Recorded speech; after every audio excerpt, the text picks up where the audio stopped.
wrestling buddies want to be your buddies. What's going on? Hey, buddy. Buddy! Dig it, sucker. Dig it. You got me, Dig it, sucker. Dig it. you got me mad now. Dig it. I'm okay.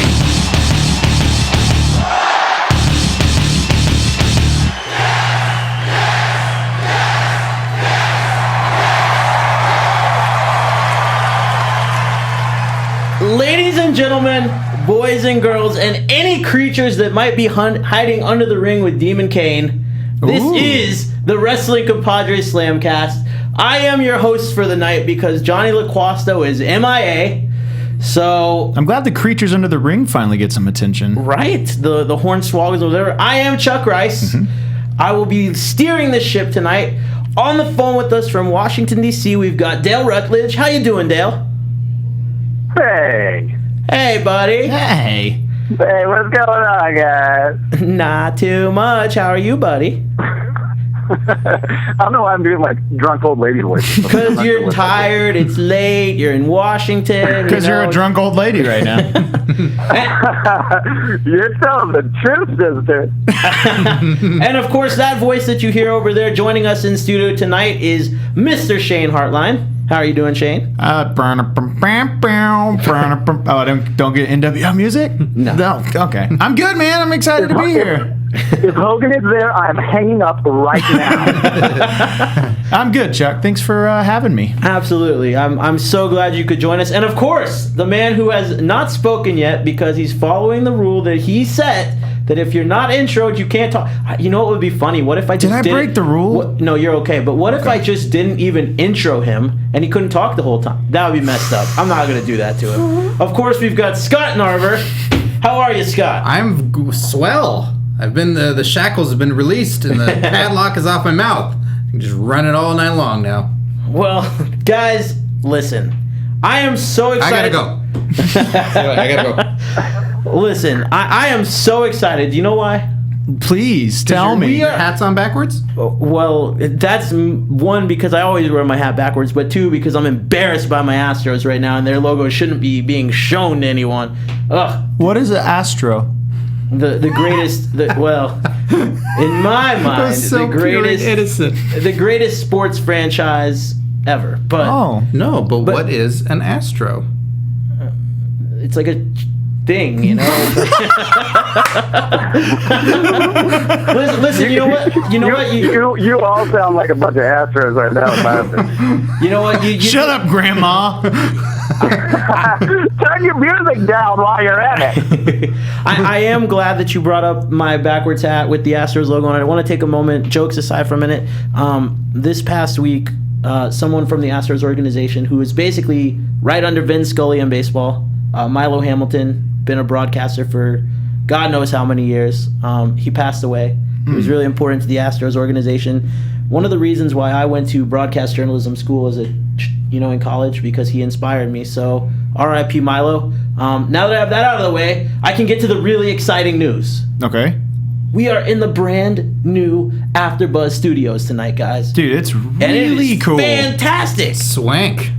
Like, I came in here and I just started walking like Ric Flair because it's so fancy. right? It just makes me want to walk fancy. It has so many creatures underneath the studio. Yeah. You think Demon Kane has creatures under the ring? No. Wait till you see way. what's under AfterBuzz. That's right. Well, listen. Guys, I don't want to be a downer, but it feels exactly the same to me. Fluff the pillows, Dale. Fluff the pillows. I mean, listen, Dale, you're gonna just have to come back to LA and see this fantastic studio. Mm-hmm. There you go. Set it up. To be continued, or foreshadowing, or setting up for that long storyline in wrestling with the payoff eventually. That's what that was. Right. So, listen, we've got a lot to cover tonight, guys. We have two, not just one, but two very special interviews that will be coming later in the show. But Okay. I'm not going to tell you who they are right now. Why are you doing this, Dad? Man, I hope the description says it. Oh, damn it. Where's it at? I can't see it. It's down there somewhere. Oh, if only the episode title would cover it too. Well, never mind. All right, fine. Way to ruin it, Scott. No, I don't think I did that. No, just stating the obvious. Hey, listen. You know what? We have some damn loyal listeners and watchers who don't even look at the title. They just see the link and Who does that? I want to meet that kid because I want to punch him right in the face. And he won't see it coming because he doesn't look that sort of stuff up. Yeah, he doesn't look at anything. I don't look at your punches. I don't look at your Twitter to know that you're going to come over to my house and punch me. But, of course, as we... No, I'm looking forward to them. Whoever they may be. Well... Because you're not telling me. Yeah. Well... Ivory and Molly Holly. Don't tease like that. It's not. You know what? I wish it was Pete Gas. Oh, man. Do you? I really do. No, you don't. Rest in peace. You're gonna wish on something else. He's not deceased. Oh, okay. He's not deceased. I found Scott had a good guess for, I think it was Pete Gas, right? In a for the third man. I know, I was really let down. I wanted Pete Gas to show up as the third man at Night of Champions with a tactical sweater vest. Well, listen, it wasn't Pete Gas who showed up And at Night it'd of be the Champions. Mean Shield Posse. But it was a meth-looking dude that showed up first. The guy looked like he was on meth. What was that about? WWE's got to start cracking down on security, man. It's becoming too much of a thing. It's just happening too much lately. It sucks that a bunch of people that just don't know how to act, I guess, can ruin it for the rest of the audience. Because the stuff about security is such a like detraction from the actual show a lot of times when that kind of stuff happens. In that kind of atmosphere, I feel, especially. I blame John Cena because he had the U.S. Open Challenge that anybody can show up. Anybody. So that set the standard right there. I really hope you know that guy got like put in jail for 10 days, and I really wish that he would have used that in his defense in court and brought in footage from all the Raws and been like, look, they had an open challenge. I was accepting the challenge. Look, this guy, they picked this Santino Marella out of the audience, and he became the U.S. champ. You know, they didn't cut it out of the broadcast because I know they get a little edit happy once it shows. But it was funny when it aired live, and it was awesome. But you know who was the mystery opponent or partner, guys? A podcaster. A podcaster on the same network that we're on, of Podcast One. Yeah. The lead singer of the band Fozzy. Who? Chris Moon Goose McQueen. Moon Goose I don't know McQueen. who the lead singer of Fozzy is, to be fair. Well, it's Chris Jericho, Dale. Were any of you let down a little bit? At the beginning, yes. By the end, no. Okay.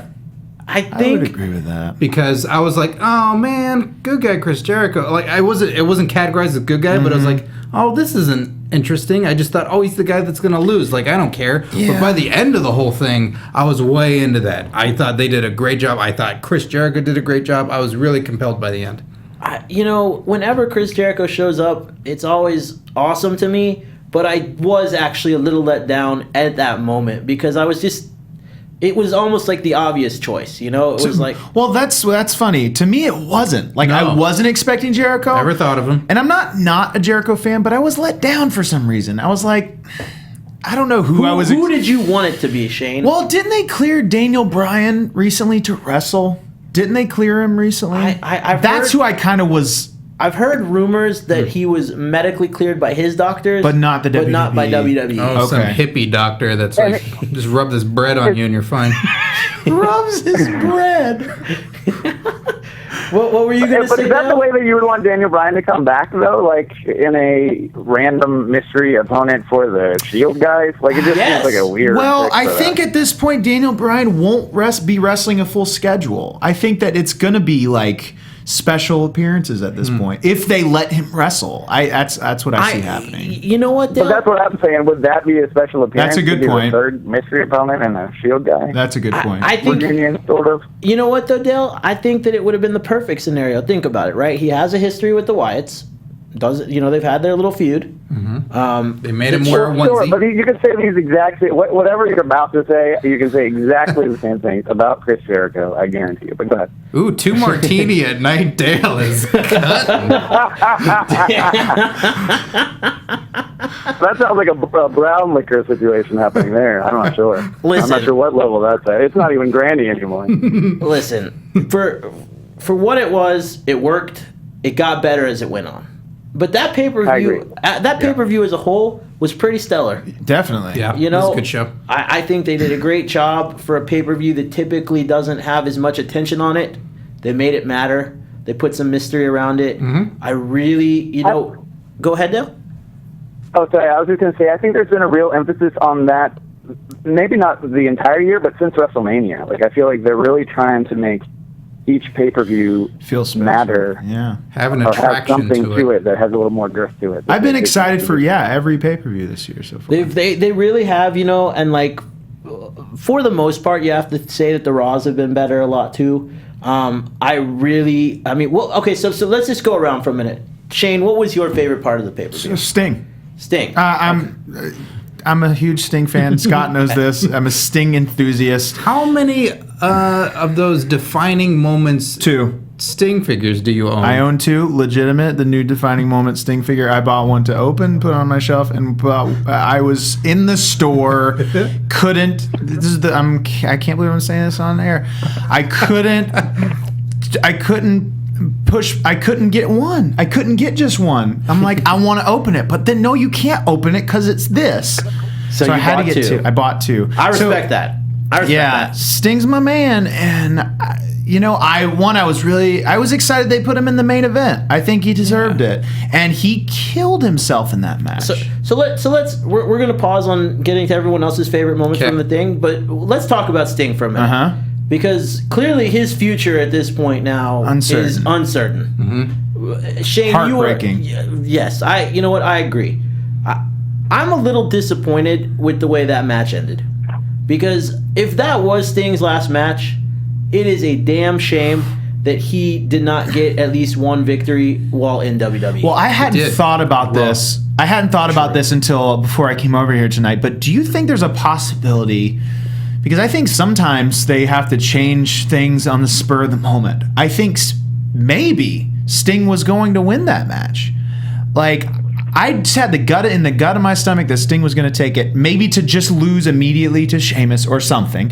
But during the match, Sting legitimately got hurt, and he almost could not continue that match. So who's to say that maybe mid-match they made the call? Like, I don't know if this rumor is true, but the rumor that I heard was that was the way the match was supposed to end, and they had to speed up the finish just because of his legitimate injury. But I want to. Sting just did an interview with I think it was Rolling Stone actually, that was about his time in WWE and what he came there to do, and he really was being fairly candid. Sometimes he gives swervy kind of interview answers, but he was being fairly candid about everything else. So I feel like. Anyway, point is, he said in the interview that he was there to help put over the younger guys. He doesn't really see himself being a title holder or anything. I mean, he's working a pretty light schedule also, so I don't know that it really matters to him. But how can and I respect that. I really do. I do respect Sting a lot. Okay, but then he should have won that match at WrestleMania against Triple H. Yeah, I mean, back to the beginning. I didn't understand that, and I will never understand it. And it has to be a Vince McMahon ego thing. I still think it goes back to WCW will never get a leg up on WWE, no matter what form it is and what kind of situation is happening. I'm still so angry. I lose sleep every night over the handshake right after the match. What the heck are you doing? Like, you had this long build up to that match, and then there's a handshake immediately after. Do that the next night on Raw. Anyways, they started it wrong. They started his run off wrong. Ladies and gentlemen, the new "It's Still Real to Me," damn it, guys. It is Shane real. Hartline. Sting's real to me, man. Sting's the only thing I got left holding on to my childhood. So do you guys think Sting retires now? No. Do you think it's done? He made a post on his Facebook that could have easily been someone that represented him. No, I think it was. But anyways, they said that basically it was like, knowing Sting, this won't be his last match. Like, or based on what he's been saying. And in all fairness, Sting has said multiple times, especially during his tenure at TNA, I'm done, this is it. And he always gets brought back in. And I think him and Taker want that match with each other. I think they both want it. I think he's going to What go. is the official diagnosis of what happened? Have they said officially? I don't what think they've happened? said it yet. I haven't seen an official diagnosis. I so- saw something a little earlier tonight. He gave an interview, and I can try and pull it up while we're talking about it, that he was saying basically he felt tingling down his ligaments, like it down his back. It happened earlier in the match, and it happened again towards the end there. Yeah, you can see it happen. He lost use of his leg for a moment after the turnbuckle thing. Like, he definitely wobbled out. He was And he taking needed some- insane bumps. He needed some time, but the way that they wrestle now, that doesn't really allow it. It's such a different pace match than if you look at WCW main events back in the late 90s. Like, they could take that time to recuperate, but Seth Rollins, that guy doesn't do rest holds. That's like putting Brock Lesnar against The Undertaker. It doesn't equal out to me. And let's give Sting major props for taking that bump on the table. Not only just those, the corner bumps, like the bumps in the turnbuckles, were vicious. Anything that made his hair go askew was hellacious. Just reel it back, Sting. He had it set. That hair was set, and then it's going crazy like a cartoon explosion. But he did not wear a shirt. Yes, that's true. Well- Good on him. No, that was crazy. For 50 or however many years old, that was amazing to do, to be able to pull it off. I don't think he's going to stop. I think he's still going to work a very light schedule, but I think the challenge is there. The critics are getting after him, and I think, he's got a couple more matches that he wants. He wants that personal, physical challenge to himself, is what I believe. Do you know what one of my favorite things about Sting right now is? And it's the most obscure thing. I love the fact that he beat out the musician Sting to getting the hashtag for Twitter of @Sting. I don't know. I think he was the first Sting. I think he was the first Sting. Yeah, he allowed the musician. He gave permission to musician Sting to let him use it. Yeah. So that can't be real. no, that is true. He was the first Sting. Okay, well, I just learned something new right here. Now you know, can ask buddy. me anything about Sting. Why does he have that little stupid facial hair? I don't know. Get rid of his Sting. Dale, what was your favorite part of the show? Jeez. Man. Was it Charlotte? I really liked the women's match a whole lot. I mean, it's hard to... I don't know. I know that neither her nor Paige are new in the textbook of how they're doing things anymore, but it's interesting to put these girls on Raw and then put the belts on them pretty quickly for both their instances. I mean, it's just, I like a long chase, just in general, I suppose, but for this Divas Revolution, I feel like they had to put it on her to make it feel like, oh, this is the Divas Revolution, we have a new Diva, blah, blah, blah. But I don't know. I feel like Charlotte has a lot to develop character-wise that, I don't know. It's just, I want it to be maybe a little better than it is. But Ric Flair Who's really your wants ideal to person to hold the elevate belt the right now? Dale is all Team Nikki. What's that? Dale, are you... I cut out there at the end, sorry. Oh, I was just saying, who is your ideal person to hold that belt right now? Ideal? Gosh. I really think Paige is the full package. I think that she has gotten to a place now that it would be so much more satisfying if she was going for it. Like, if Charlotte had gotten the belt before Paige, you'd have it even more exciting, but you can't write storylines backwards, so, But idealistically, I think it'd be cool. I like Paige as a champion. Fair enough. Yeah. Scott, what was your favorite part? My favorite part was really getting to see Ric Flair be emotional on camera. That was. Ah! Yeah, Dale gets it. We haven't seen that before. There's just a bunch of Muppets in my house. Get out of here, Muppet! I knew the Monday before when he wasn't crying that it wasn't real. Oh, he was still crying. I can't believe this is the run through. I'm gonna tell you what I thought was the coolest moment of that pay-per-view. I'm sure you are. Thanks for letting me know that that's what you're gonna do. I have a question. What is Chuck gonna do next? You can't write a storyline backwards, Dale. I think John Cena impressed all of his critics at this pay-per-view. I really do. When he did that Hurricane Rana type move and seeing him pull out some stuff that I've never seen from John Cena, which we've said a lot lately.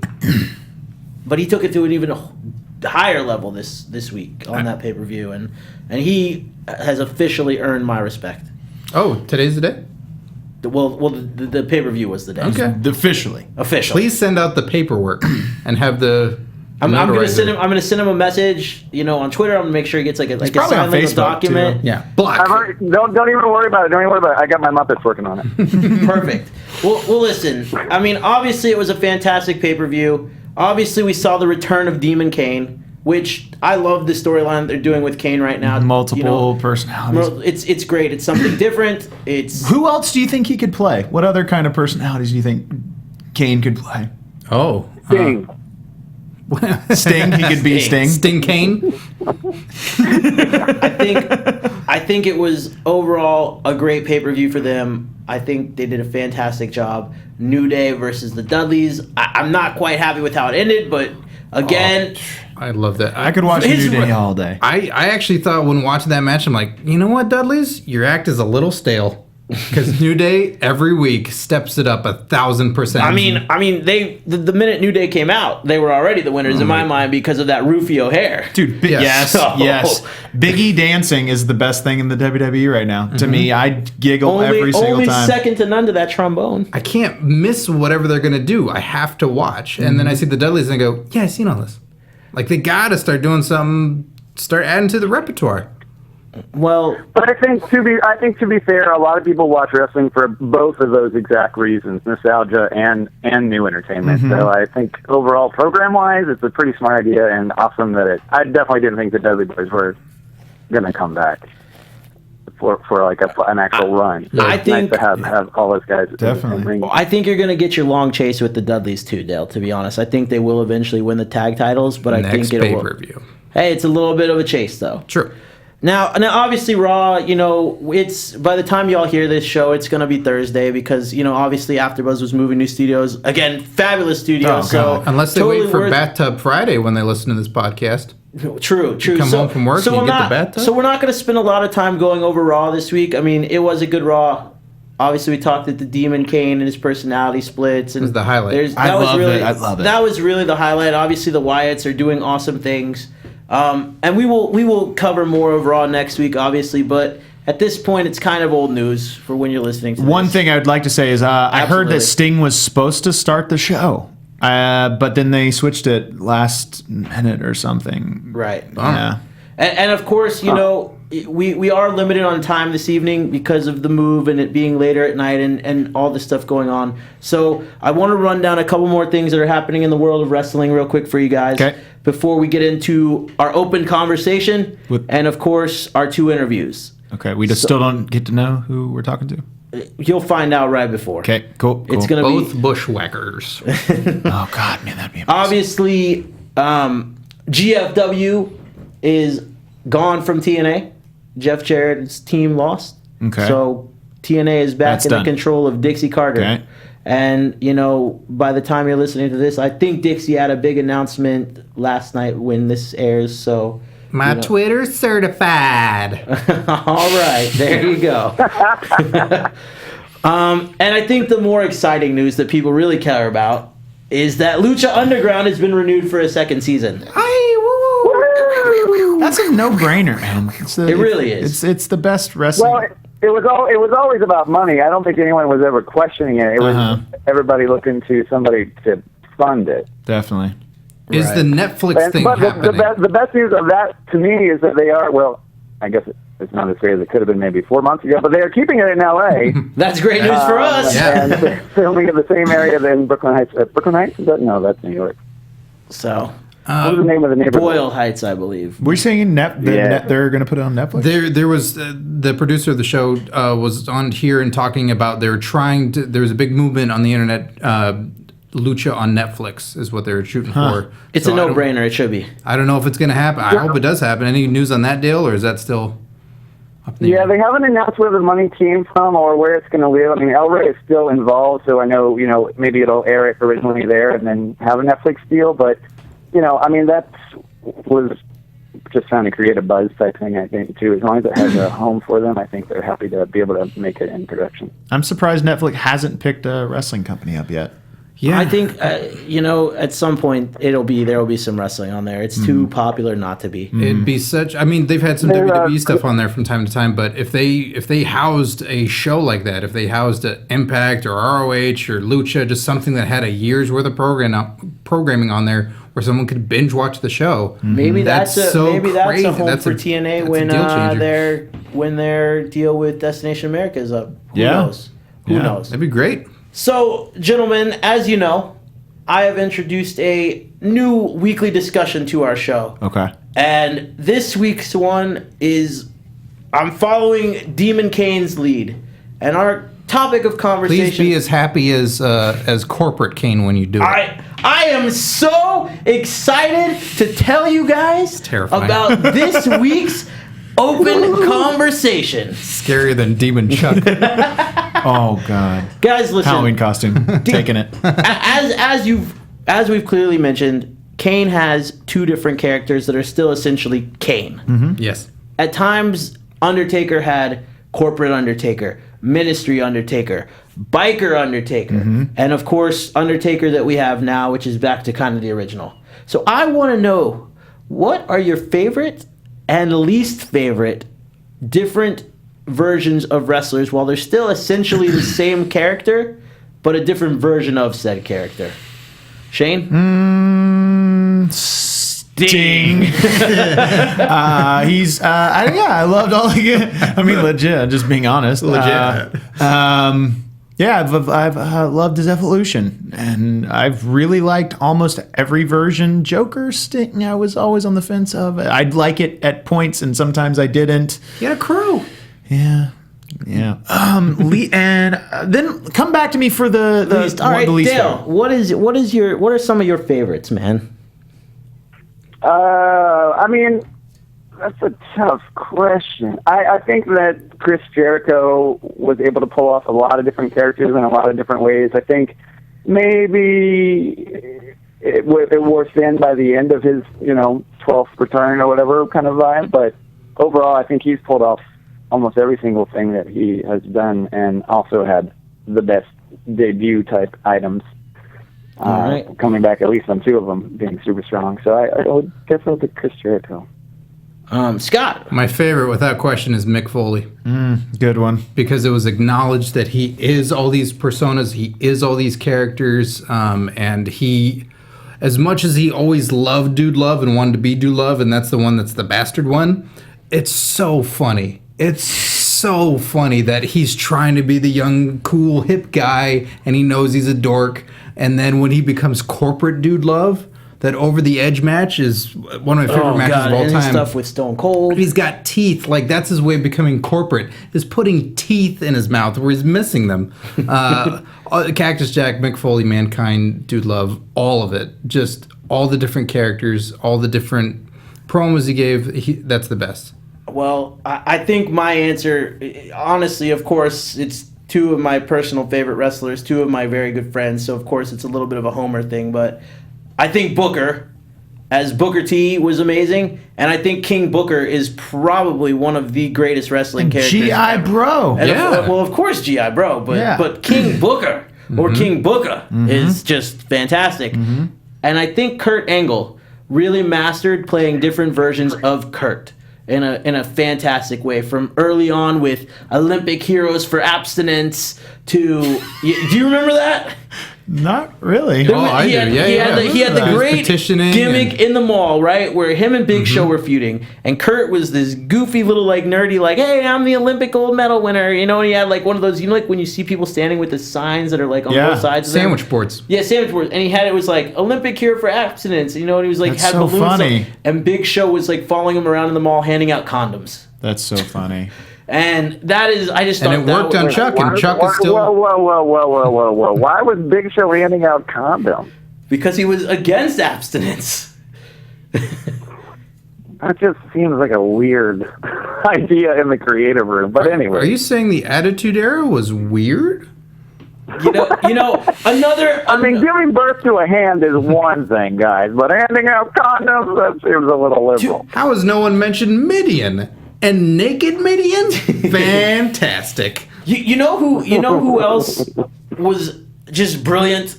Mark Henry and Sexual Chocolate. Oh yeah. Because Mark Henry has played this version of Mark Henry so many different ways, from The Nation Mark Henry to Sexual Chocolate Mark Henry to House of Pain Mark Henry to Salmon Jacket retiring Mark Henry. But you know what? That man cried for his art. Okay? That was brilliant. That was one of the best things ever. Just give him the title for that. Seriously though. You know who I absolutely just thought was terrible and became one of the greatest though? Was The Rock. I hated his first character with the it wasn't him. The fringe. But we're talking about versions of the characters that worked in different versions. So we got to say the good with the bad. Yeah, yeah. And I think for me, when The Rock dressed up as who were they dressed up as? They kept chanting Nugget. What was that? Owen Hart, the DX, and all that. Oh, that was Jason Sensation. Well, Triple H deserves some mention here too, because he had the aristocrat, Hunter Hearst Helmsley, to Triple H, the McMahon Helmsley era, to So listen, guys. Obviously, like I said, we are limited on time, and this conversation could go on for a long time. Yeah. Okay. But I want to hear from all of you guys in the Twitter sphere, on Facebook. Message us. Tell us who you think. I know that we will try and respond, maybe retweet some of our favorites. I know, Dale, you are very good with that stuff, so you'll be looking for them. What is that supposed to mean? You're a great retweeter. Grandma's on the AOL. That's really personal, and I don't appreciate it. But I'm being told that we do have one of our special guests on the phone. Okay. And we got to get to that interview. But before we do, Dale, I know it is way past your bedtime. Put yourself over, my man. Ooh, all right. Well, you can find me on YouTube.com. We got a brand stinking new Dishing on Movies. Out and about. Watch it. Eat it. That cake looks awesome. At the same time. The cake looked really good. Yeah, made it in the microwave. Even you could make it. Are you on the chocolate cake thing? How's that going for you? Maybe now it's not. No chocolate cake for this guy. I'm trying. I think Ryan would get really mad at me. So. Well, we can give it to Narver. He eats like chocolate cake for breakfast. I am only chocolate cake. That is my diet.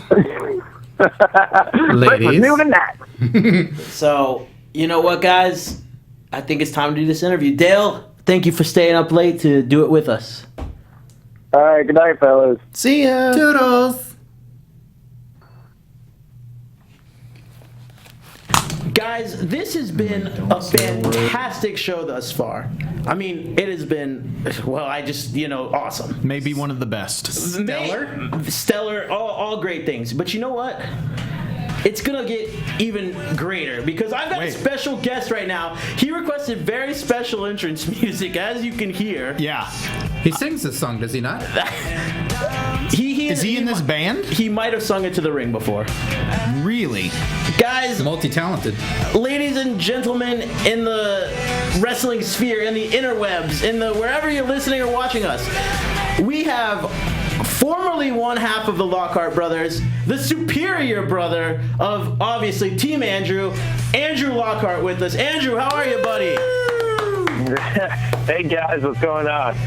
I mean, first and foremost, Johnny LaQuasto is obviously not in studio with us tonight, and seeing as we are apparently the air quotes heel team, this is a perfect time to put Team Andrew over, because Eric and Johnny aren't here to defend themselves. Team White Rice.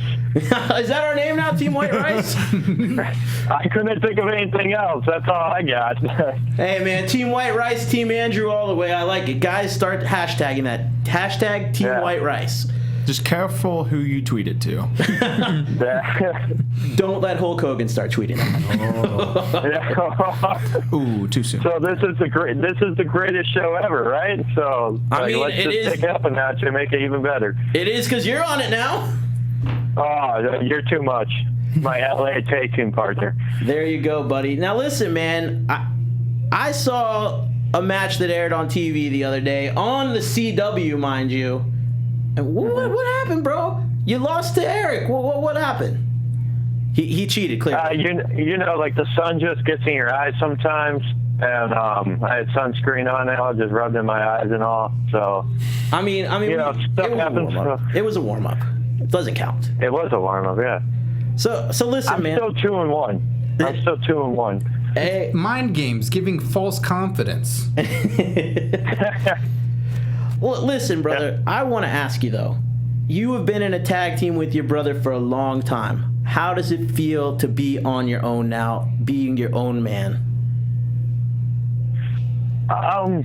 Not too much different because, like, Eric and I, in the past, I never felt like we were, like a team. Like, we said, like, the same stuff, and, like, we dressed the same, and, like, did the same moves and actions. Like, we were always very different because we always kind of took that Hardy Boys approach that, yeah, we're brothers and share the same last name, but we're going to be different in our own right.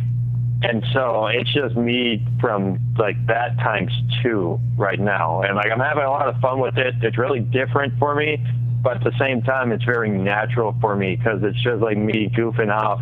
And, like, I usually entertain myself when I'm driving or working out. Like, I'll get done with the heavy lift, and then I'll sell it funny in the mirror for myself. So that's just me doing it in front of the crowd. So I'm having a lot of fun with it, really breaking out of my shell. And it's an interesting opportunity. Nice. For sure. Nice. So basically what you're saying is you got rid of the dead weight. Yeah.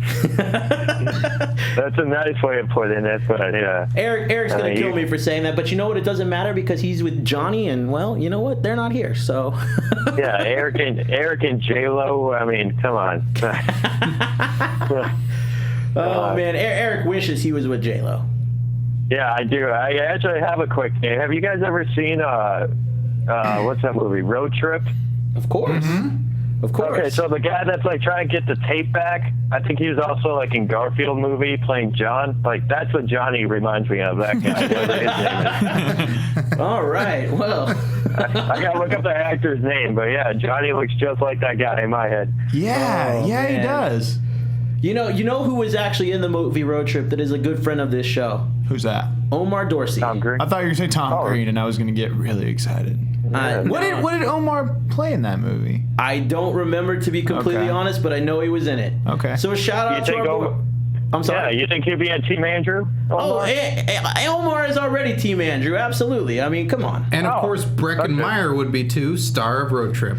Yeah, is that who it is? Yep. Yeah. Well, I mean, he might be Team, Eric because of Johnny and whatever, but no, they're doppelgangers. They can't be on the same team. True, yeah. There you go. So you got the lead of Road Trip 2, Andrew. Mm-hmm. There's already been a Road Trip 2. I actually auditioned for it.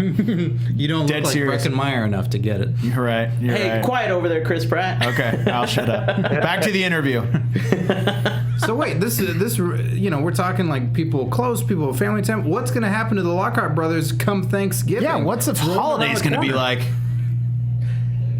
That's a damn good question. That's good. That's a good question. Like for the family, we could probably keep it professional, but I'm not going to give any promises. Because I actually don't know. I mean, Grandma's going to be saying like, "How's the wrestling going?" And it's like, "Well, Grandma, hold on, we're not together anymore." They were able to put their differences aside the last time I sat down and interviewed them, and they were able to be cordial towards each other. But I almost felt like I was going to have to really at one point maybe break them apart. So if they get that wishbone, what's going to happen? It's always that wishbone. Mm-hmm. Andrew, man, jokes aside and everything, I wanted to... real, Chuck. It's a real concern of mine. The Lockhart brother wishbone Thanksgiving dinner. Yeah. Sounds like a show. You guys are really asking the tough questions tonight. Listen, man, a lot of people might not know this about you and your brother. You guys were one of the last people trained by the Gagne family. So what kind of responsibility do you kind of feel like that puts on your shoulders to kind of maybe even help carry on his legacy in a sense? I think it's more so the fact of what you just said there. Like, it's the last one, so people expect you, like, when someone starts training new, they might just have like a basic like rule book of how they train people, and then once they train like their very last trainee, they're going to teach them everything they know from the year they started to that current year when you start training, if that makes sense. Because I feel that Tyson Kidd has a lot of pressure being like the last person from the dungeon, that well, like he should learn like everything in generations and generations. So once you tell someone like, yeah, I'm trained by like Greg Gagne, like right away, I think they already put you up on a pedestal. And then you're like, yeah, I'm trained with Booker T as well. And then you also have that, because I believe anybody who gets trained by someone who has an action figure will get success in wrestling. So it does put a lot of pressure on yourself, but at the same time, it has just helped tons with like Greg's old style and like his way of selling mixed in with Booker's style of working TV. Perfect. So that actually was going to be my next question. And would you say that is the biggest difference in the style of the two trainers, or like how would you compare them as trainers? Greg was like more shoot, realistic and kind of tough and snug, while Booker is as well, but he also has the cool factor of making a move your own, as I know I mentioned before in the show. So like someone could possibly mock you one day, or something can be like Andrew Lockhart's elbow drop like in a video game one day. So like you're almost perfecting your craft, because Booker takes his school as he calls it college. Right. Okay. So you pretty much just tune in everything up that you have learned in the past, so it's your own. Right. Now, one of the cool things about, I know you and your brother have traveled all over the country and wrestled all over. And I know one of the cool things that happens at Reality of Wrestling is that, Booker often brings in notable wrestling stars or people that have, had success in the business. What is the most valuable lesson you have learned from, because I know you've been in matches with some of them, I guess, what is the favorite opponent of yours that you've gotten to wrestle through, that's been in WWE or something, and what is the biggest thing you've learned from them? That's kind of like in two answers. Like the biggest name that was kind of like not starstruck, but like, oh wow, this is really happening, is once upon a time Eric and I teamed against Larry Sabisco, and that's awesome. We actually went over in that match, which was just like even more of a like wow, because I don't think he does a lot of independent shows, because I've been in the ring with like Greg Valentine, Honky Tonk Man, and Brutus Beefcake, which I know a lot of guys have with him the past couple of years, but I don't think Sabisco does a lot of shows. And like he was really cool, because we had Greg in our corner, and he's married to Greg's sister and all, so he's really nice towards us. But like the one thing I learned was back in 2009, I was on a 11-day tour, or a 10-day tour with Eugene, Nick Dinsmore. Nice. And just like how strict that he was, saying how you have to use your whole body and how important your facials are while you're selling. He's like, if like it doesn't read in your face and like you're not selling like well, it's just like a salesman, like no one's gonna buy it. So like I learned that, just how strict the selling when I was still new in the business, and just the respect of older guys as well, because we were on the show with Eugene and Sheik Adnan El Casey, and we were going over the match because we were all part of it. And rather Eric or myself started saying something and kind of interrupted Sheik by accident, and Eugene kind of like put his hand up like he's the older guy here, like let him talk and let him just like call it and like whatnot. So those are probably the two things I've learned, just like the respect, whoever's older, and then the selling. That's a long answer, but there you go. I had a question.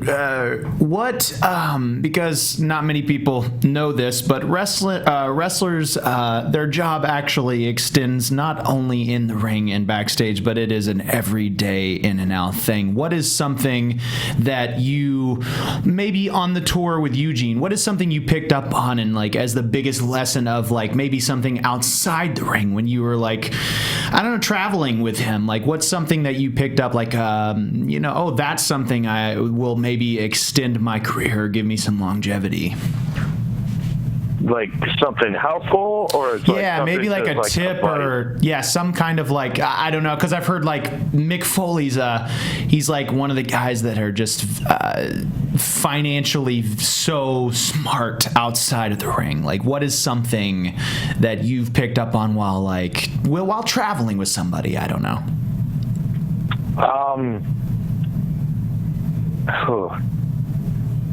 Well, one, if you're traveling with a group of people, and like you have to share a hotel, like then you obviously have to share a bed. Like, don't get in bed with someone that is on a snore all night. Like, I definitely learned that right away from Eugene, because he's like, it'll just mess you up.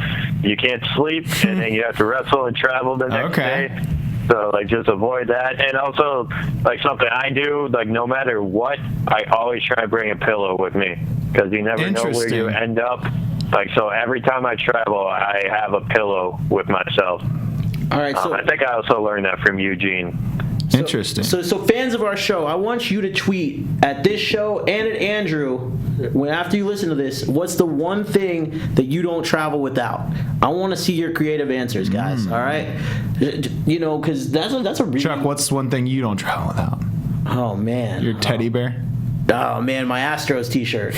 Okay. Can't travel anywhere without that Astros T-shirt. Okay. So no, he's probably not kidding. So. No, I'm not. And he hasn't washed it once. Hey man, he hasn't taken it off in years. So. Man, Andrew, I guess the one thing that your fans are going to want to know, and Eric's fans are going to want to know, is there any hope of a reconciliation between the Lockhart brothers one day? You know the rule in this business, never say never. There's always a right time and a right place. We're doing our own things right now. He has his opinions of me, and you believe that I definitely have my opinions of him. But when it comes to one day, 5 years from now, whatever the case might be, you never know. Well, you know what? I'm going to tell you something. You never know. I'm going to tell you something, man. You and me have become good friends over the years, and yeah, I'm being paid a lot by someone on the side. So. Hey, everyone's got to do their charity. With his brother, and look what happened to that. Chuck, you're doomed. I'm doomed. Listen, everyone's got to do their charity. They need the tax write-off, so that's why me and Andrew are friends. But that said, I'm going to tell you, I've said it to you guys before. I've said it to you individually. I want Team Lockhart Brothers to eventually get back together once, Team White Rice, Team Andrew reigns supreme and shows that we are the dominant ones. Sounds like you want to be his tag team partner. It sounds like you want to get in the ring. No, I want to be their manager one day. But I want to see the Lockhart Brothers wrestle the Young Bucks. That would be amazing. There might be some kind of party that happens with that. Right? Mm-hmm. A Zubas party. That's right. A Zubas party. But Andrew, man. That's a match I want to see, so we need to make it happen one day, Yeah, of course. That'd definitely be fun. And they want to do their super kick parties where they're obviously kicking people right in the face. So I would just come up and flick my fingers right in their face. That'd be just as effective. Have a finger flicking party. Try saying that fast. So. Well, listen, Andrew, that's man. a new T-shirt. Absolutely. Andrew, I always love having you on this show. You are invited to come into studio whenever you make it out to LA. You know this. We want to see you in here with us. Our fans want to see your smiling face in this studio with us. But until that time, I want to be there as well. Yeah. But until that time comes, you are always welcome on this show. And I can't Sounds great, man. I can't thank you enough for your time tonight. I really appreciate, for our fans that are listening that don't know, it's a huge time difference right now between where we are recording in Los Angeles and where Andrew is in Texas. And he was kind enough to stay up late to do this interview with us. So we really appreciate that, man. Yeah, one quick thing, Chuck. Remember the last time we talked and I turned the tables on you and I asked you what was your favorite piece of merchandise you ever had? Oh, boy. Where is this going? So I always want to have some fun and ask one question. What is your guys' all-time favorite Battle Royal? Oh. Yeah. Like a specific battle royal? Just, I don't care. Okay. Like, what was your favorite Battle Royal that you ever watched? That is it. I think the WCW War Games was that the triple cage ones they would do? Those were pretty cool. And there was one with the WCW and the World War III's? Yeah, that was it. And there was one where they did the Wolfpack versus NWO Black and White versus WCW, I think. That was fun. I liked that. You know which ones I always liked? I always loved it when, remember when the hardcore title was around? Mm-hmm. And you would have like the hardcore championship battle royals? Okay. Those were just a shit show. Yeah, I loved those. Yeah. I like that. So those were my favorites. Okay, interesting. My favorite battle royal I've never seen. Really? Because it was in the WWF magazine, and it was a battle royal where everyone had gear on and weapons. Was Pete Gas in it? No, this is from the 80s. This is like, it was Demolition in full gear, Hacksaw the 2x4. Everybody had gear, and there were pictures of it. And it was like from some Is this live on the network event. somewhere? I don't know. I've never seen it, but it was covered in the magazine. They showed a bunch of photos. It was like, I want to see that battle royal. So I don't know if footage of it exists anywhere, but that looked like the coolest one because everybody had extra gear and weapons. Nice. Wow. All right, well, that answer wins. Some research. Mm-hmm. That answer wins, I think. I mean, you got to YouTube that, yeah. Yeah. I hadn't thought about it Let's right see if you now. guys remember So this one. Like in after WrestleMania 7, Saturday night's main event in 1991, they had a battle royal where Mr. Perfect won by last eliminating Greg Valentine. I don't remember that one. That was my favorite. It's on the best of Saturday night's main event Listen, DVD. anything with Mr. Perfect in it is A-okay in my book, so I'm going to have to go back and watch that one. Definitely. Yeah, and ironically, when Booker eliminated The Rock to get his WrestleMania 19 shot, that was a good battle royal. That was one of my favorites. That was a great one. Mm-hmm. Hey, you know what? Yeah. I bet Booker would agree. Yeah, like, that's my favorite Booker match, Well, there you go. Well, Andrew, my compadre of Team Andrew, Team White Rice, thank you so much for joining us tonight, man. And of course, Team Eric, wherever y'all are, y'all don't stand a chance. Y'all couldn't even show up and defend yourselves tonight, so, I mean, go away. Yeah, that's right. I appreciate it, guys. Chuck, thank you again. Always in contact. This is Andrew signing out from Houston, and now you know. Well, guys, there you go. That was one half, because, really, the only half of Team Andrew, but one half because we are. You know what I really took from the most from that call and is going to resonate with me is Chuck wants to be a wrestling manager. Yeah, I didn't know that. I think we need to put him through some training at some point. Maybe get some trombone lessons. Maybe we can call that guy, Mark E. Extreme. Maybe he could teach Who's me. that? He doesn't have a phone. Anyway, guys. Who is he talking about? This is a guy. He looks like Chris Pratt. Anyway, guys, that was an awesome interview. That was great. Now, gentlemen, remember earlier, I promised you this show was going to be awesome. And it was awesome because we had Andrew Lockhart on, and that's always fun. That was very entertaining, of course. But the awesomeness is not over for the night. Okay. Because, AfterBuzz is in a new studio, and we had to pull out all the stops for the new studio. So I had to bring in a really, really good friend of mine to make this show special. I've been here the whole time, Chuck. Well, of course, you guys are awesome, but sorry, Shane. Somebody else? I got someone else. Okay. I didn't think it was me. I'm not a really good friend of his. I have got a legend.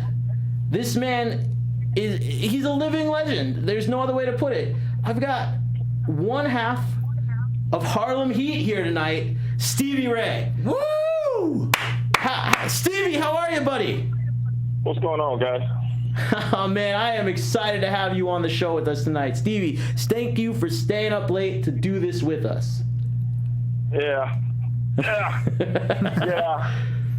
Hey, man. Yeah, man. You guys are about 30 minutes late, but I'm going to let you slide. I do apologize. Chuck had to go through hair and makeup, and get a new wardrobe for the show. He's Hollywood. Hey, man, I had to be ready for Stevie Ray. Okay.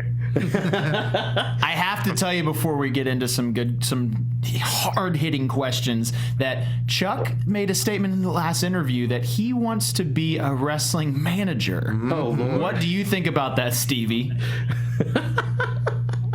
I never heard that statement. Did he say that when you were interviewing me or something? No, a different interview, but he made that statement. That he always wanted to be a wrestling manager.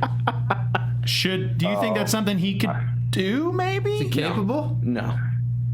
Well, at times, certain people suffer from a delusion of grandeur. Who knows? I think he perhaps, yeah. Hey, there we go. Okay, all right. Is there one day that ever, if he succeeded at becoming a manager, he could ever manage I don't Harlem think Heat? he will, so we can cut that. I just didn't even let you finish that sentence. I think he may be attempt to, but I don't think. Wait, No. Stevie, are you saying? No. Let me take that back. I'm sorry. Careful, Stevie. He's making up contracts right now for you to sign. Stevie, are you saying you wouldn't let me walk you to the ring? No. I'm sorry, man. I retract my last statement. Of course, this man could be a manager. This man could be a manager in the ring. This man could be a manager outside the ring. I think he got what it takes to make a great manager. I really do. Once I think about it now, it's kind of late at night, and I'm thinking clearly. Hey, So listen, you forgive me see. for that, but once I gave it some clear thought, yes, I agree he could be a great asset to someone. Emphasis on ass. I don't know exactly who, but Oh, man, Stevie, that's 15 of them to the ring. And this is why I love you, Stevie. Now listen, we got to get down to the hard-hitting questions, because this interview tonight came about because you and I had a conversation a couple weeks ago where you heard the interview that your brother did on this show where he talked about if he was going to have one last match with Harlem Heat, he would want it to be against the Dudley Boys at the upcoming WrestleMania. Now, you are currently under a Legends contract with WWE. You've been wrestling again. You're in really good shape. Booker's getting the itch. What are your thoughts on that match if it were to happen? If it was to happen, we would be ready. All right. If it was to happen, we would be ready. And I think it'll be great for the fans. I think it'll be great for people that's been wanting something like that for quite some time. Like Charles, I've gave you my opinion on when we had a chance to do a program with the Road Warriors. It was taken away from us, right? Because of ineptitude in WCW at the time, and that WCW bullshit, right? Well, you can interpret that the way you want, but something like this, would be an opportunity that we would love to jump on, because it's something that we've been going round and round with the Dudleys about for years. Well, now for the fans that don't know, last month at Reality of Wrestling, or maybe it was a month or two ago, and I'm sorry if I'm getting the timeline incorrect here, but you and Devon were on opposite sides of the ring in a 5-man tag match. And yes, and I got to see exactly what Devon had, and I don't think he's got much left in the tank, and this would be the perfect time to take him and his so-called brother out. I mean, it sounds like you want this match to happen. It sounds like the fans want this match to happen. I want this match to happen. Me and my brother, like I told you, well, it wasn't you, but we've had other interviews, and we told people we were like the Larry Holmes of tag team wrestling when Larry Holmes was the heavyweight champion of the world. Larry Holmes was the heavyweight champion for 7.5 years. That is unheard of when you are fighting top caliber competition, not regional competition. So that is the difference. If you look at Harlem Heat's resume, we battled Hall of Fame tag teams and borderline Hall of Fame tag teams. So we never strayed away from anybody, and we held the belts for 2 years and 8 months before we lost it the first time. Damn, that is impressive right there. I mean, I know it's impressive. That's why I put Harlem Heat's resume up against anybody. If you look at who we fought, not like the Floyd Mayweathers of the world, we were like the Larry Holmeses of the world.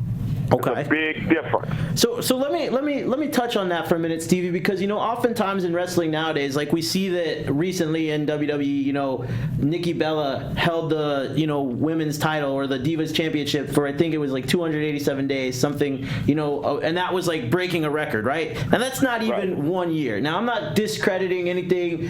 Right. I've voiced my opinions on that already, and but how do you compare what's happening in wrestling today with titles to when in your day when you guys would hold a belt for 2.5 years, like you said? You look at Ric Flair, how long he held the title. There was a few miscues here and there, but the man held the title for quite some time, a long time. Or the who else held the title? The Jack Briscoes back in the day, the Harley Races back in the day. We put ourselves in that genre. That is where we put ourselves, with those kind of guys. We became the tag team that everybody looked at, that if you wanted to get to the top, these are the guys you got to go against, Harlem Heat. Right. That sets a precedence. Now, people don't talk about that. But we won Tag Team of the Year 2 years in a row. And each year is 365 days for people that don't know that. Oh my gosh. Okay, so then look, let's look at this. They had a storyline recently in WWE where John Cena was approaching his 16th title reign, and Jon Stewart screwed that up for him, right? But he's approaching tying someone like Ric Flair, who you mentioned. Do you think the way that they handle championships now cheapens the legacies of guys like you, guys like Ric Flair, people that held the titles for maybe not as many times, but for a lengthier period of time? I wouldn't use that term, cheapen, but in today's world of professional wrestling, it's just like today's world in our everyday life as far as pop culture. They want everything fast, and they want everything right now. So the wrestling business kind of has to go along with the way that people look at everything else.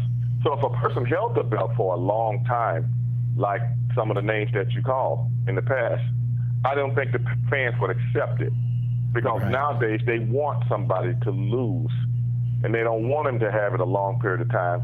So in essence, the belt now, it goes from person to person. I mean, how many people in WWE have held that title that's still working in the company right now? Because I've heard them say that about Cena. I've heard them say that about Chris Jericho. I heard them say that about Randy Orton. I heard them, and several other guys. This guy's a multi-time heavyweight champion, blah, blah, blah, The Undertaker, so on and so forth. So, I don't think it cheapens it, but to me, it's hard for me to keep up with who the champion is now, because like I say, when the champion walked in the building, you knew who the champions were. Even if the champ didn't have the belt, you knew he'd get it back. Right. That makes sense. Well, Stevie, I mean, you were at the WWE, a lot of people might not realize this. You recently signed the Legends contract with WWE, and yes. the most recent pay-per-view was in Houston, and you were backstage visiting. What was your impression of the show? What do you think of the current product that they're putting out there? I mean, the product is good for what's going on today. Like I said, WCW kind of like evolves with the times. And that's one thing you have to give them credit for. They evolve with the times. That's one thing WCW couldn't do. They kept wanting to stay in the shadows of yesterday, still trying to update the product. And when they did try to update the product, it was too late, because somebody had figured out at that time the hands were in the cookie jars, and let's shut this down. because there's too many Bonnie and Clydes running around here.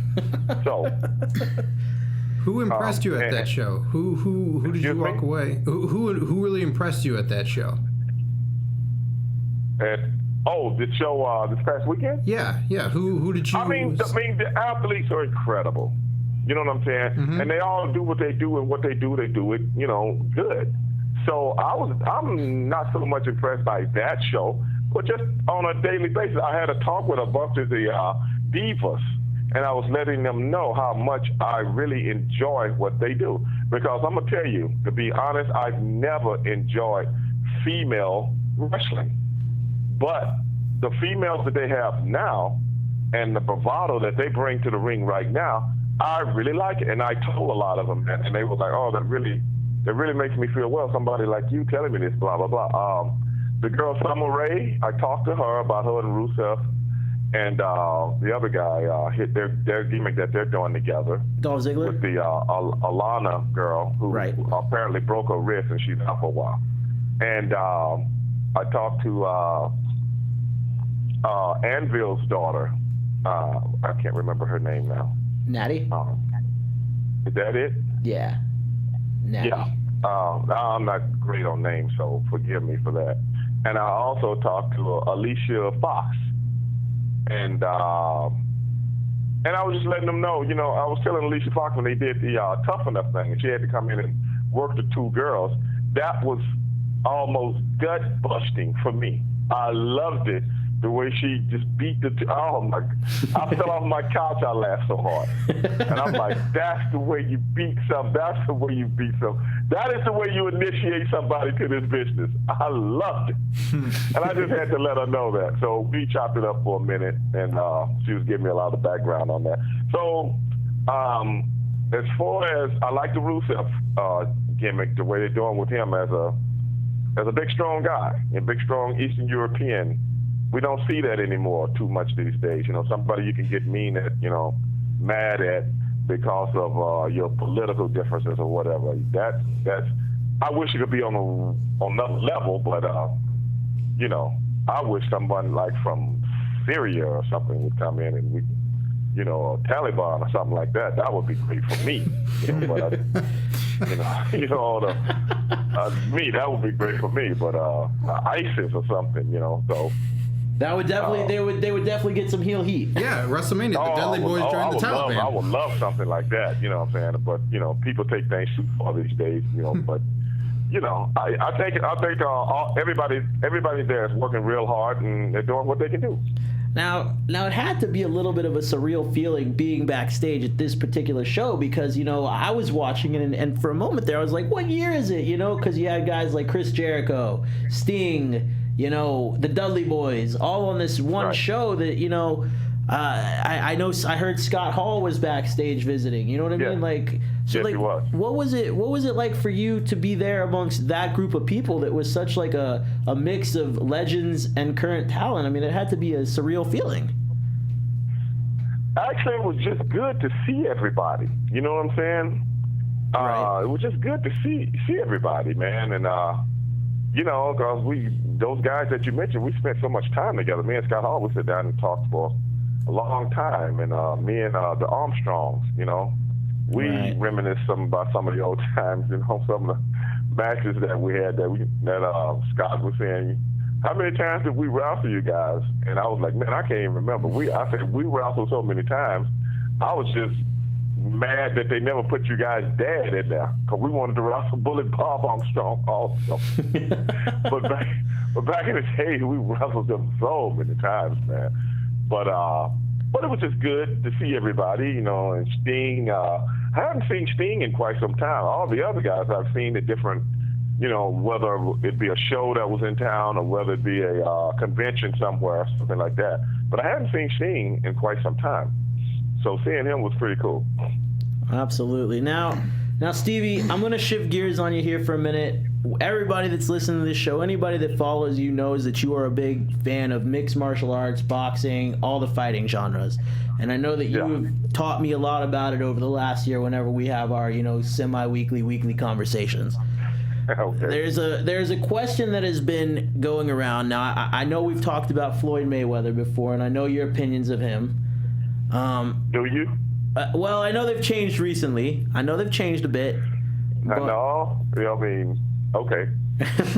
well, you can, and of course you can give us your opinion when I ask you this question. But there's a fantasy warfare question out there, basically, where people have been saying that they want to see Ronda Rousey fight Floyd Mayweather. Who would win? Stevie, who, in your opinion, would win that fight? Well, that when you propose a question like that, there are two totally different. I mean, I'm gonna be serious right now. Okay. They're two totally different disciplines. Okay. So when people look at MMA as opposed to pugilism, they're like that. They're night and day. So if someone just puts something out there and go, okay, these two people fight, well, what are they going to be doing? Boxing or mixed martial arts? Right. Which one? So if they're boxing, well, that question goes with, do we really have to go there? But if we're saying, is it MMA rules? Okay, now we got something. This is a female, so, and you can punch. So, to be honest, if they were fighting MMA rules, if Floyd Mayweather could not hit her and knock her out with, what are those, 6-ounce gloves that they're wearing? Right. I can't remember, but they're very light. And, and she grabs him, it's a wrap. But by the fact that he still can punch, and we all know Floyd can run, we all know that. I mean, if she can't get him and grab him, then, what do we have there? But if they make the rules like, well, you can't punch her, you know what I'm saying? It's because she's a female. So, in essence, I mean, what rules would you have when you put something like that together? Right, so, right. I don't think it'll be a fair fight anywhere it goes. Absolutely. Well, what are your opinions of Floyd Mayweather these days for the fans that haven't heard your thoughts previously? Well, you heard about the thing that came out about him intravenously giving himself some saline and some multivitamins. Yes, I heard about it from you, actually. Huh? So you're the one that told me about this. Okay. But, my thing is, why did it take so long to come out? Who is actually protecting the guy? I mean, if the USADA or VADA, whoever came in, or the boxing commission, whoever came in and saw this, it should have been a red flag right then. And somebody, because, that is illegal to do before a fight, unless you get permission to do it. And he didn't. Right. But it was so much money. It was so much money at stake. I know they wouldn't. They weren't gonna stop. They're gonna act like don't nobody know nothing. It's just like Nino Brown when his in the movie New Jack City, when everything got burned down. He said, $1 million a week operation and don't nobody know nothing. Right. So that's the same way I look at the boxing commission and stuff like that. But the writer who brought it to light and wrote the column about it, and then ESPN picked it up, so on and so forth, and it got out there. The same week of the Andre Berto fight. And this is the same guy that has written about Floyd Mayweather failing several drug tests, which I myself brought to light before the Pacquiao fight. Well, okay. This is true. So let's put it in context. Right before this fight, and then after Floyd Mayweather's fight, he say, "I'm retired, I'm done, blah blah blah." You know what that reminds me of? The Heat is getting close. I'm trying to keep what I got. I'm trying to keep my legacy. What that reminds me of is Florence Griffith Joyner. Anybody remember her? No, sir. Flojo? No. I've heard You the guys name. remember her? I've heard the name. No. Okay, Florence Griffith Joyner. Look it up. You guys got computers, phones, all this stuff. Florence Griffith Joyner in the 1988 Olympics broke every sprinter record known to man for female sprinters. Right. And if anybody knows anything about sprinters, nobody can drop their time by almost a second by just training, and you're 29 years old. Nobody. It's never been done in the history of mankind other than when the early 70s, late 60s, early 70s, when the Eastern European women started breaking all kind of records because they were blood doping. They had a blood doping program that they didn't even tell the athletes about. So when the women showed up bigger, stronger, faster, and they've never been faster and bigger and faster and stronger than anybody in the history of track and field ever. But all of a sudden, boom, it comes out of nowhere. That kind of spike in track and field, it can only be done by drugs. So when Florence Griffin joined, the heat started coming down because people started saying, you know, FloJo she was loved by America. I'm taking nothing away from the woman, but, you know, it is what it is. She was loved by America. All of a sudden, she retires. If you're that much faster than the whole world, why would you retire? And that's the same thing that I see with Floyd Mayweather. I think he's trying to get out before the heat gets him. Right. Ask Marion Jones and ask Lance Armstrong. Right. Now, Stevie, you are a huge boxing fan, as people know. That's no secret. And I'm always curious, you know, what took you in the direction of going to wrestling as opposed to getting into boxing? I mean, you're a big guy. I'm always like, well, I'm a fan of sports, period. Right. When I was a kid, I used to go to the library and read about sports and almanacs and things of that nature. Right. I always wanted to know as much about sports as I possibly could, whether it be auto racing, whether it be boxing, whether it be track and field, whether it be football, whether it be basketball, whatever. The only thing I couldn't find in the library was professional wrestling. Right. That's the only thing I couldn't find that was something was written up on, you know. So I wanted to know about college, my football heroes. So I would go to the almanac and look up their college careers and see what they did in college, things of that nature. And so I wanted to learn about a football play. How does a play roll? What does this mean? What does the full gap mean? What does the over and under mean? Things of that nature. That's why when I talk about sports, and whether it be boxing, I want to talk about it in the way I'll never have the knowledge of a person in a boxing gym, but I want to know as much as possible. So I've met so many boxers and so many people that train in the business, or whether it be management trainers, whatever, and I'm just picking their brain. I'm just an inquisitive person. Right. So it's got nothing to do with why didn't I do this, why didn't I do this. I'm just a fan of sports, period. Right. Just a fan.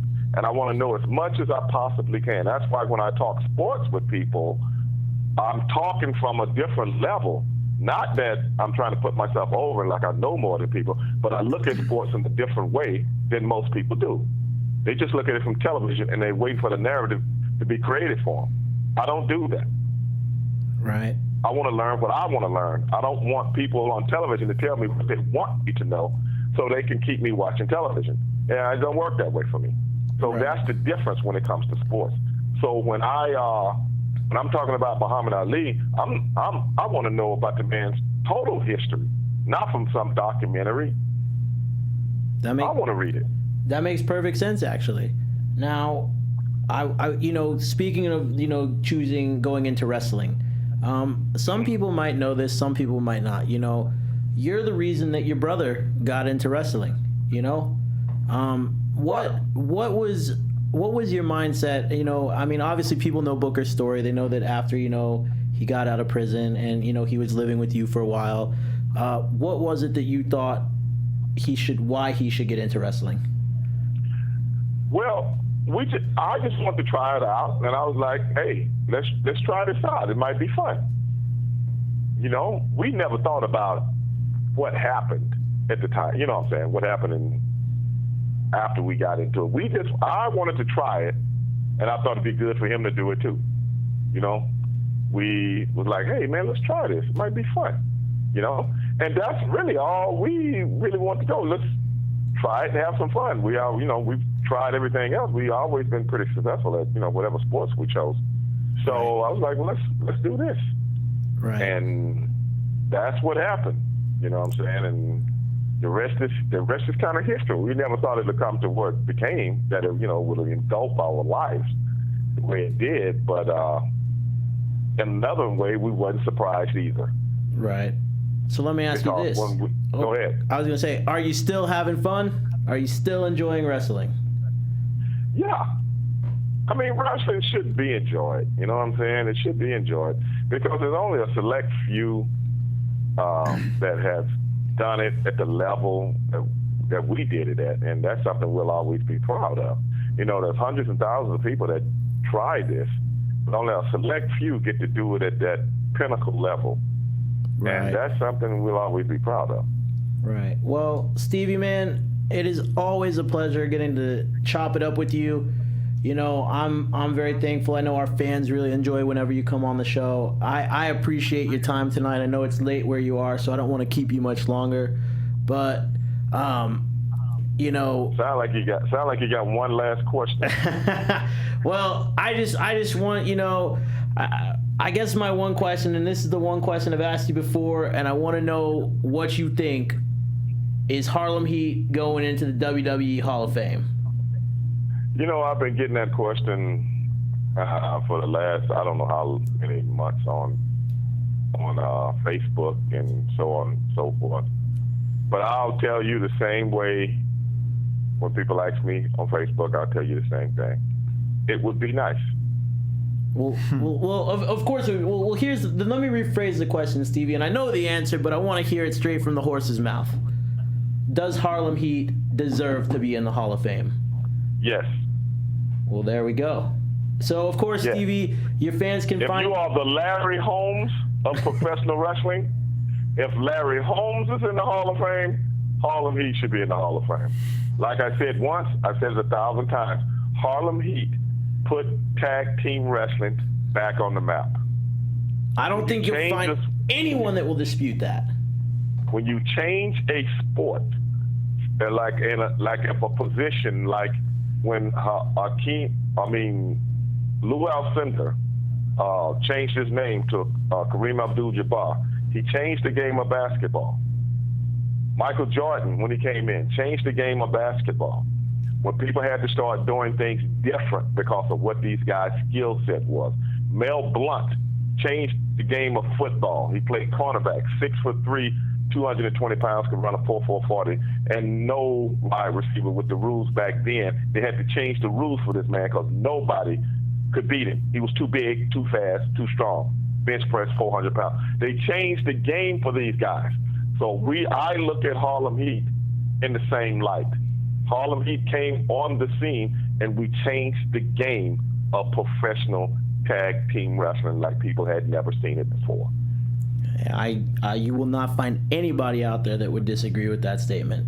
And if you do, they need to get hit with the damn slapjack. And like I said, that's something we'll always be proud of. Hey. Nobody dressed like us. Nobody talked like us. Nobody had the bravado that we did. Nobody had the swag that we did. And when we came in a building, people looked at us as the tag team in professional wrestling, whether it was WWE or WCW or whoever. Absolutely. And the world, that was the tag team. Now, if Harlem Heat does go in, do they go in with Sensational Sherry? Does she go in with y'all? Well, she's already in. But she got to go in with the unit, right? So she'll be a 2-time Hall of Famer like your brother then. Well, the thing is, that I wouldn't know because really and truly, it was a Harlem Heat before it was a Sherry. Okay, fair enough. And it was a Harlem Heat after a Sherry. Fair enough. That's a very fair answer. Well, Stevie, I know that you are always answering your fans on Twitter when they can find you at the Stevie Ray. I know that you recently got Facebook. Is that a good way for fans to reach out to you as well? Yeah, they do every day. Hey, man. Matter of fact, I just had a quarrel with a guy on Facebook yesterday. Oh boy, Chuck, what did you do? I was just about to use that joke, Scott. No, it wasn't you, was it? Chuck making multiple accounts. This was some guy. He said he worked with the Divas in WWE before. So he posted this big paragraph about Barack Obama being a traitor to the country, and he can't wait for his reign to be over. Now, granted, I'll tell anybody, I'm not the biggest Barack Obama supporter, but he is the president. So I had to let this guy know, if you're going to post stuff like that, back up your facts, because I can back up mine. He said George Bush was the greatest president ever, so I gave him a whole line of things about Bush and the Bush family. I said, those are my facts. You back up yours. He couldn't.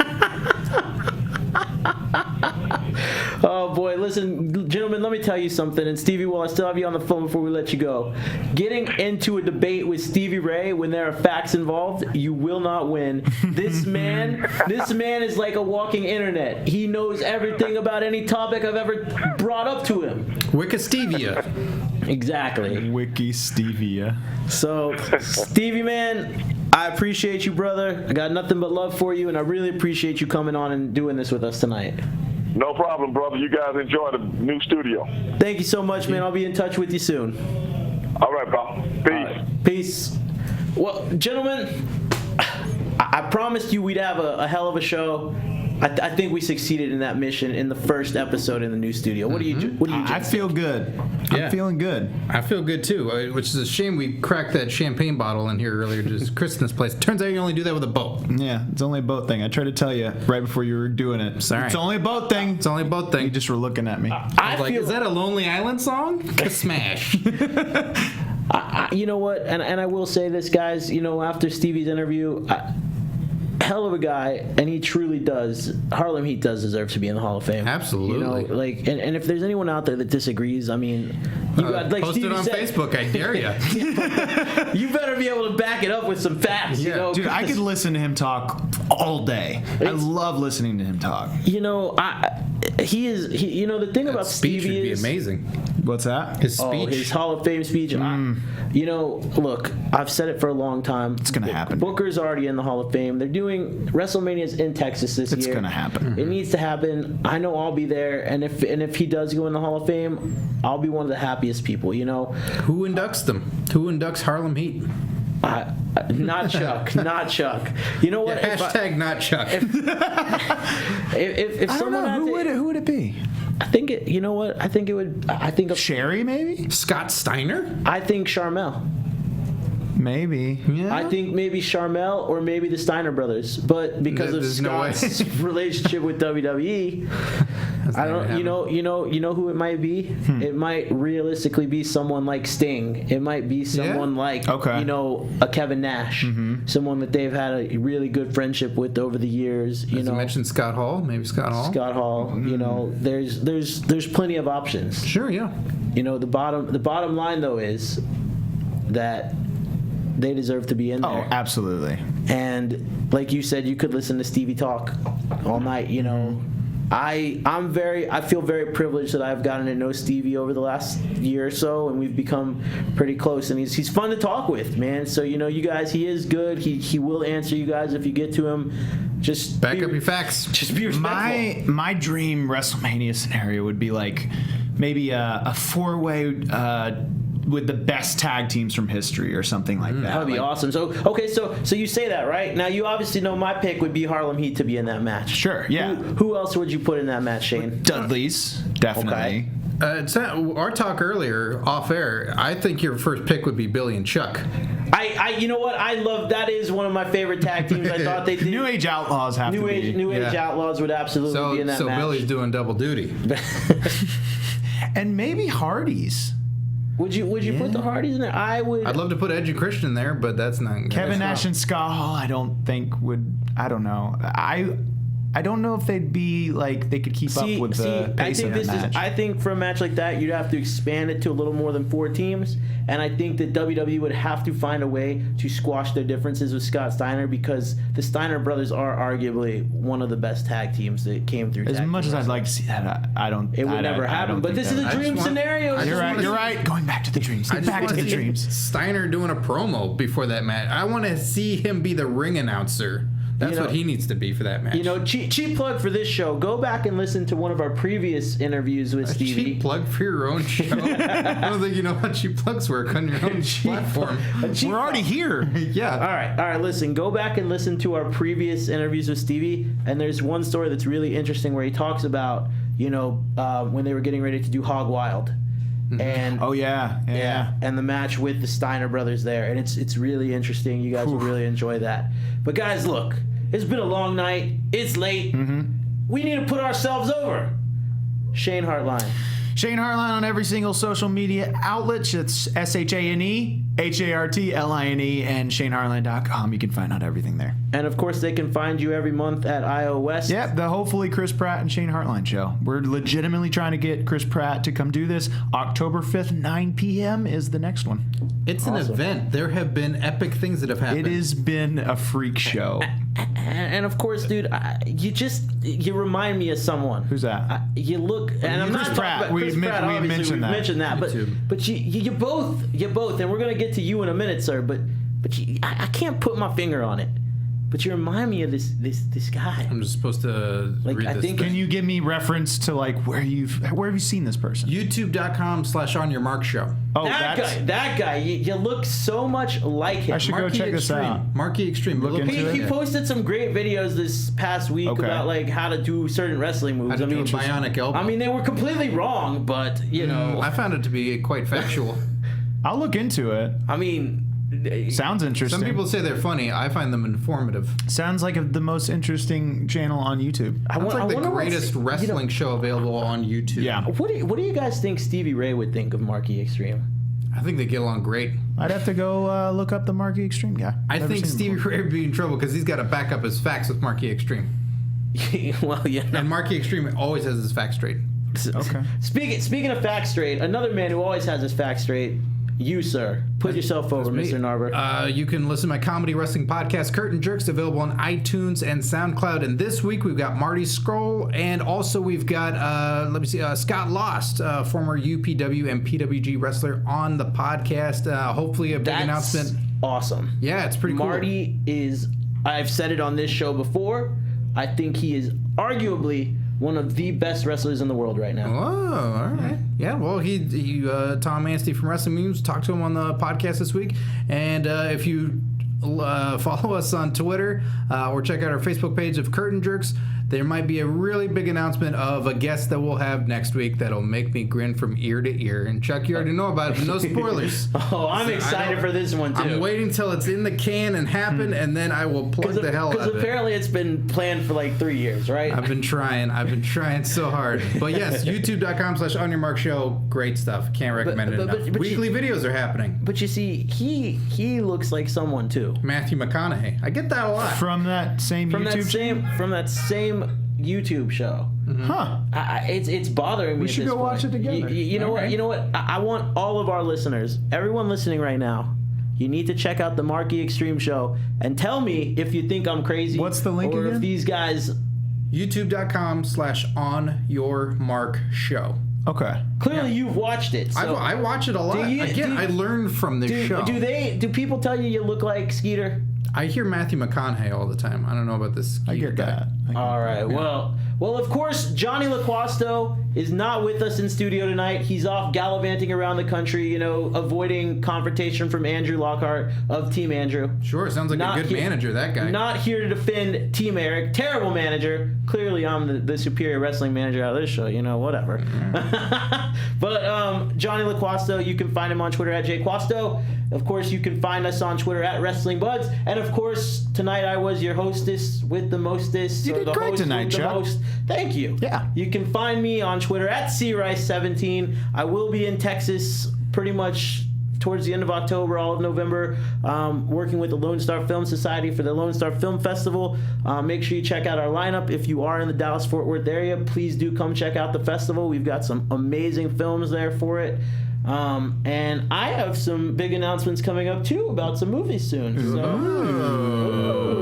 and of course, Dale Rutledge was with us earlier, but obviously it's way past his bedtime in Washington, D.C., so he could not be here to close out the show with us. But of course, you can find him on Twitter at TheWalkingDale, same on Instagram. Guys, thank you so much. I really hope you enjoyed our first show in the new studio. Thank you to AfterBuzz. Thank you to Podcast One. Thank you to everyone that helps us make this show awesome. And we are out. Wrestling buddies want to be your buddy. What's going on? Hey, buddy. Buddy! Dig it, sucker. Dig it. You got me, Dig it, sucker. Dig it. you got me mad now. Dig it.